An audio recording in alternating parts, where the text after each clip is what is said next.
This is a special edition of Football Today. It is presented to you by Captain Morgan, the official spiced rum of the NFL. You know those dudes. Bobby Skinner, Justin Penik. I am Chris Rose, and we love it when we have a little breaking news. We got a ton of it on Tuesday, gentlemen, and obviously the biggest news comes out of Indianapolis, where old man Joe Flacco, is going to get the start Sunday Night Football as the Colts are taking on the Minnesota Vikings. That means it's nap time for Anthony Richardson. He'll be well rested and everything after what happened Sunday, where he admitted that he took himself out of the game because he was too tired. Obviously, we haven't heard from Shane Steichen. We will on Wednesday about the decision. There are rumors that it has to deal with that, and a lot more of it has to deal with his lack of a good completion percentage and the way that the team runs when Joe Flacco's in there as opposed to Anthony Richardson. So I ask you, Bobby Skinner, this is indeed the right move, right? It is the right move, and it's to me, it's not about winning now or them being in the the quote unquote playoff hunt as they start to play some tough teams. It's that when you watch Richardson play, and I actually went and watched his game on Sunday, expecting it to be the ugliest thing, and I was like, oh, this is not even like one of the most ugly games of Anthony Richardson this year. But what you still see is just like lack of fundamentals, right? Like his footwork collapsing whenever there's pressure and panic throws. I don't know why the Colts ever decided that he was going to be a week one starter as a rookie anyways, and never gave him this time. I actually think this is going to be good for him to sit back and learn. The issue is I don't know why the Colts are doing this, but do you think, Rose, that the tapping out thing really bothered people within the organization or his teammates? Is there a lack of preparation that's leading to this decision, or immature? Like, to me, there's got to be a little more to the story than he hasn't been playing super well.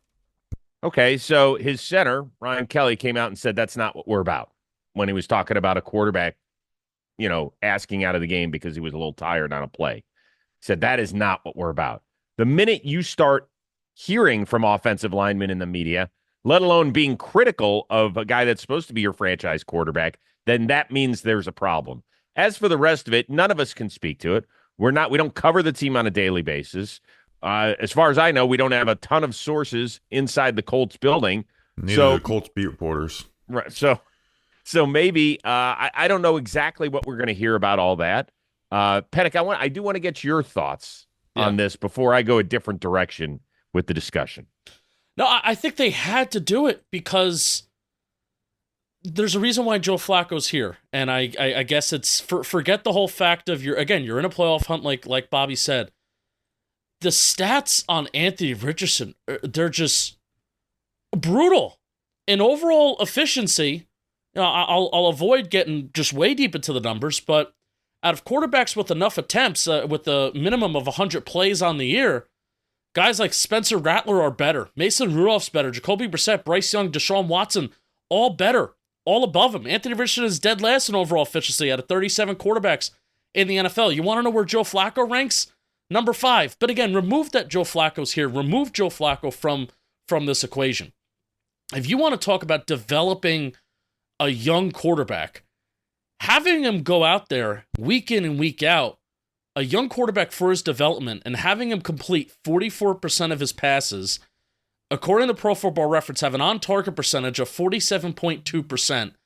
That's not development.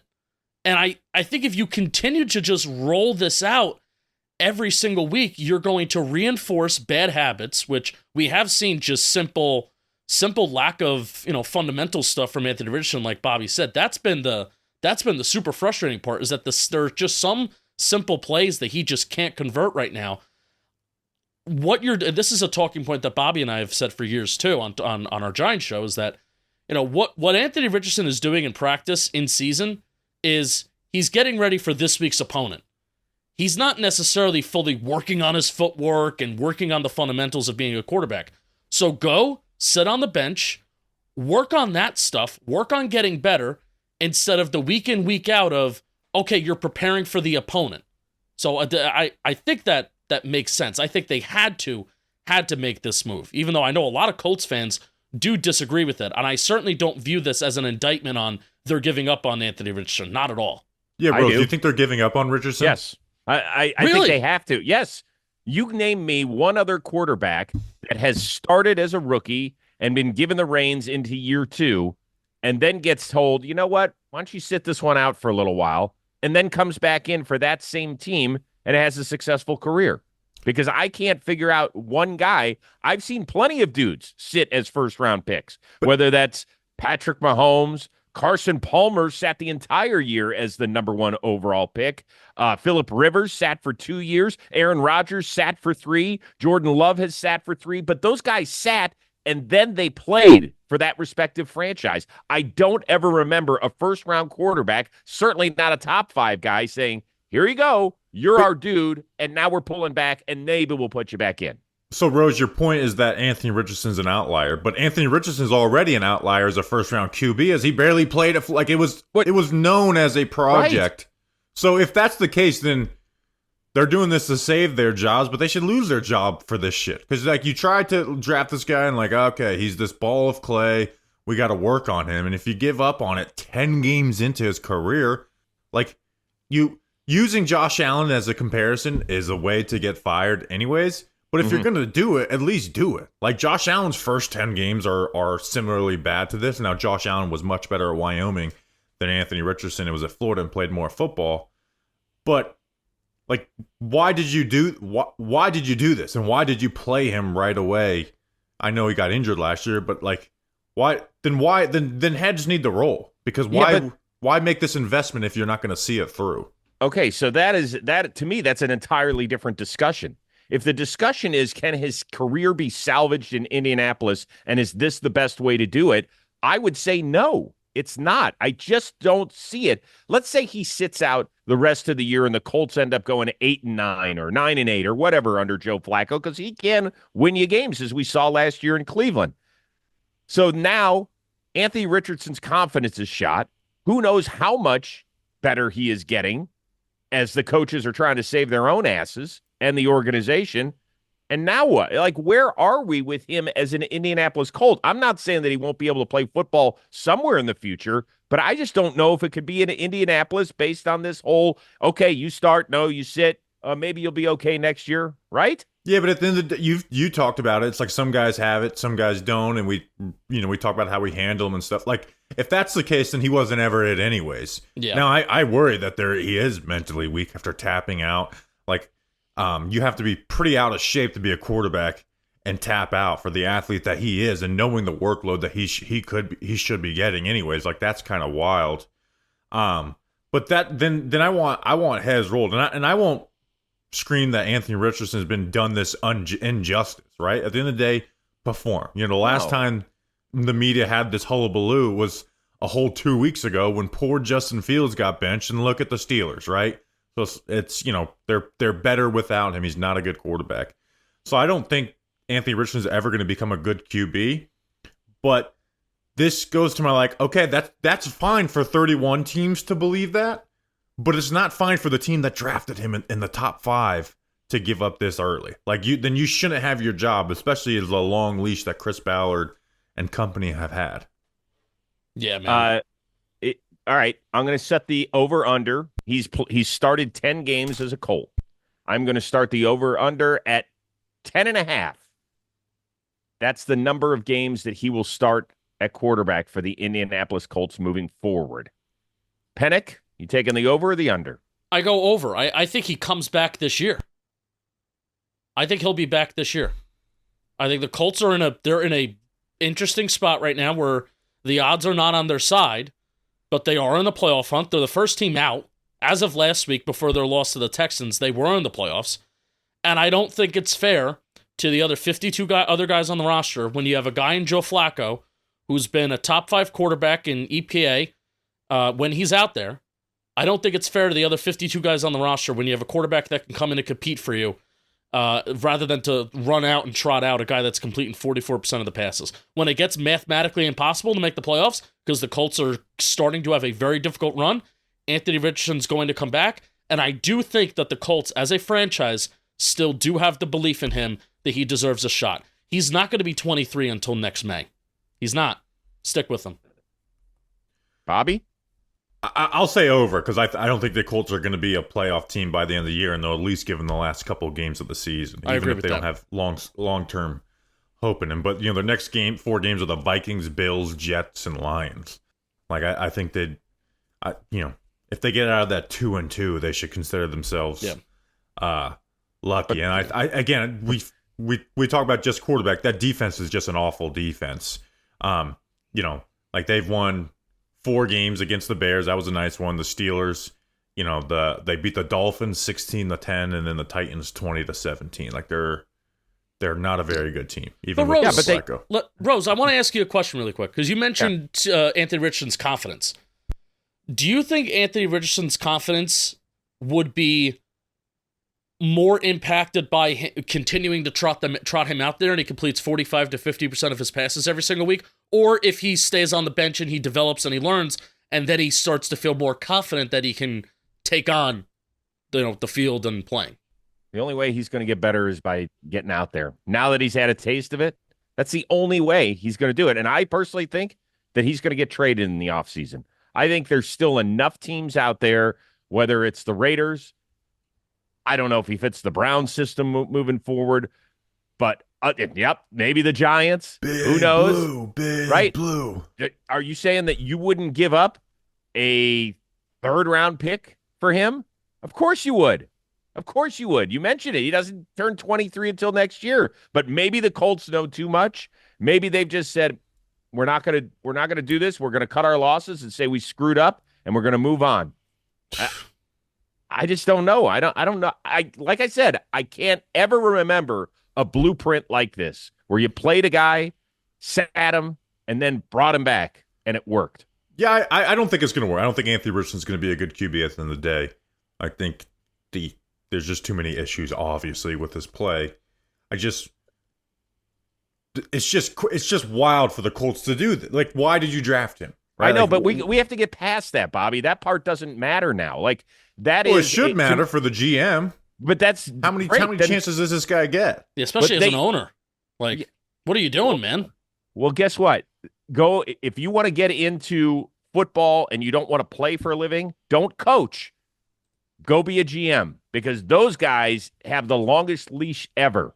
The coaches are the ones who end up eating it for bad decisions by management. So we could sit here and go backward. I'm just more interested on what it means for him and what it means for them and whether or not a marriage can work. Let's just play this one game and then we gotta move on to other topics.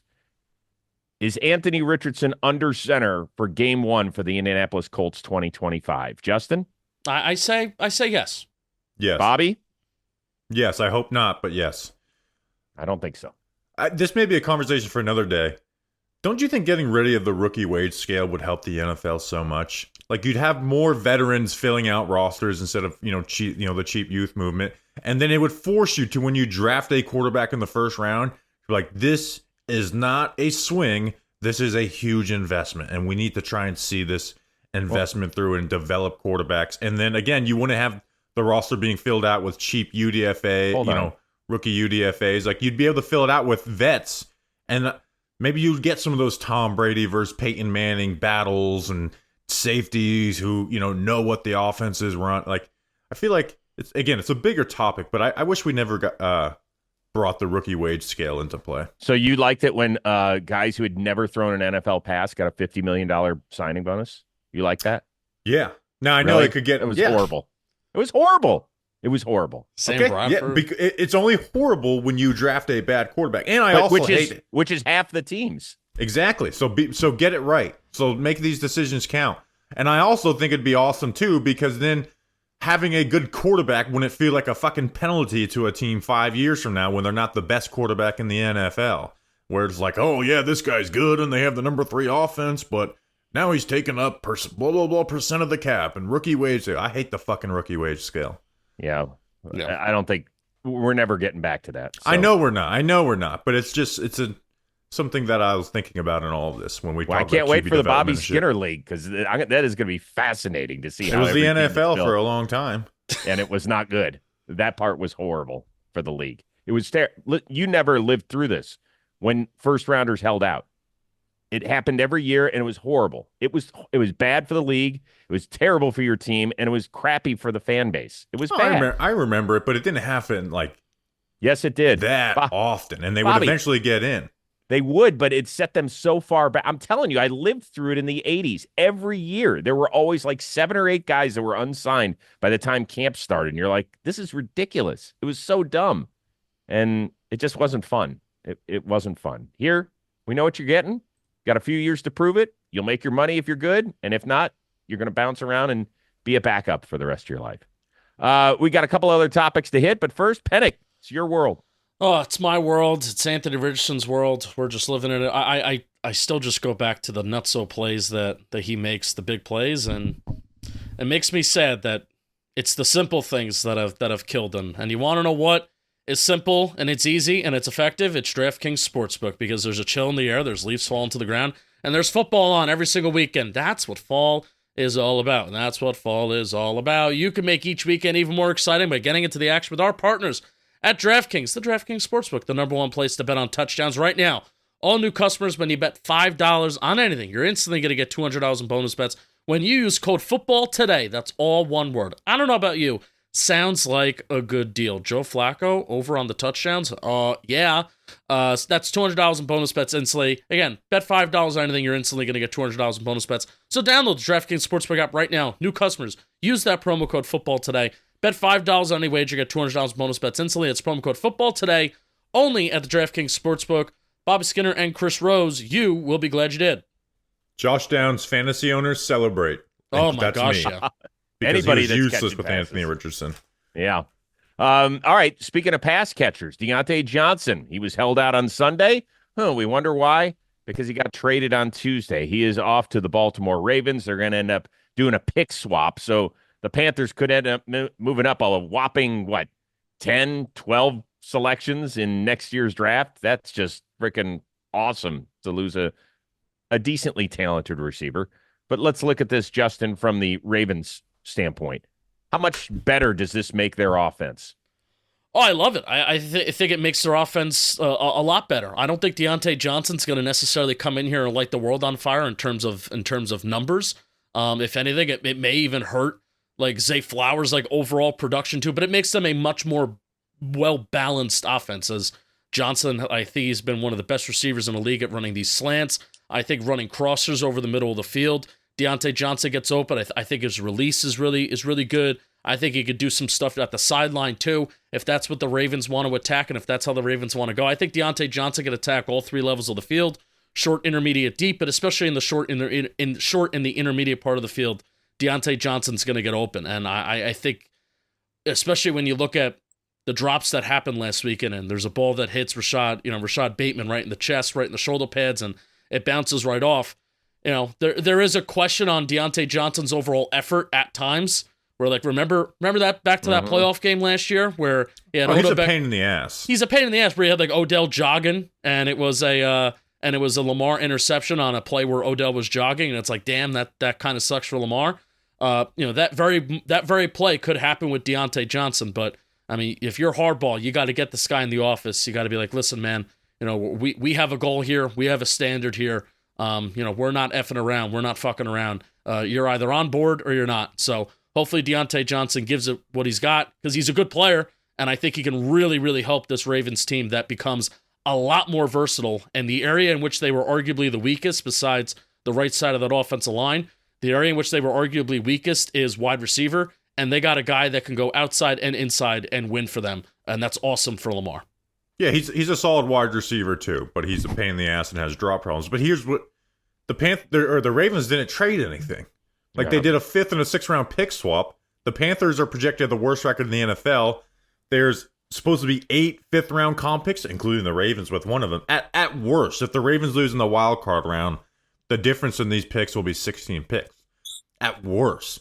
So they could cut them tomorrow, and nobody would be sweating about this trade. So there's no risk for them involved, but he's been a productive wide receiver too in the NFL, so it's a nice move for the Ravens. Now, I'm not promising that he won't be a pain in the ass or have a key drop, because that's what Diontae Johnson has been in his career.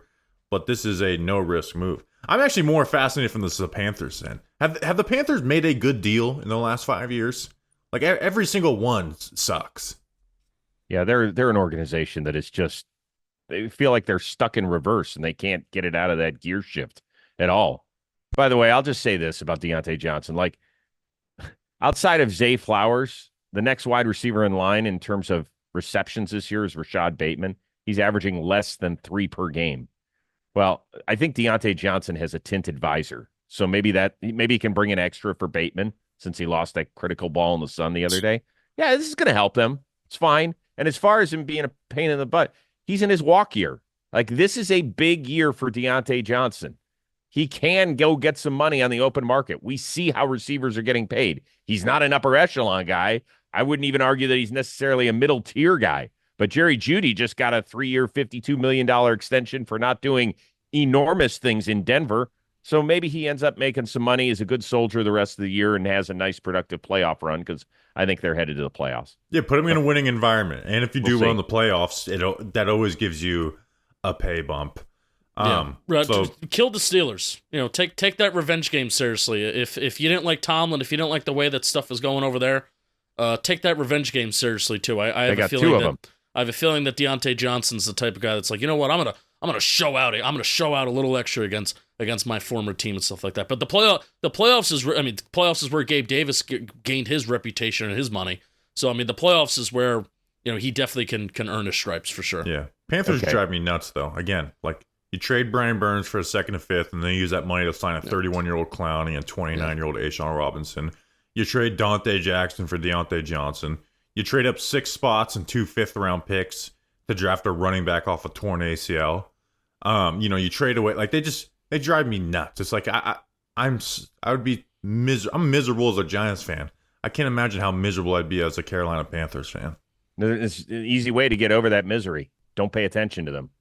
Okay, last big part of the news on Tuesday. Unfortunately, everybody presumed, and then we got fact-checked on it.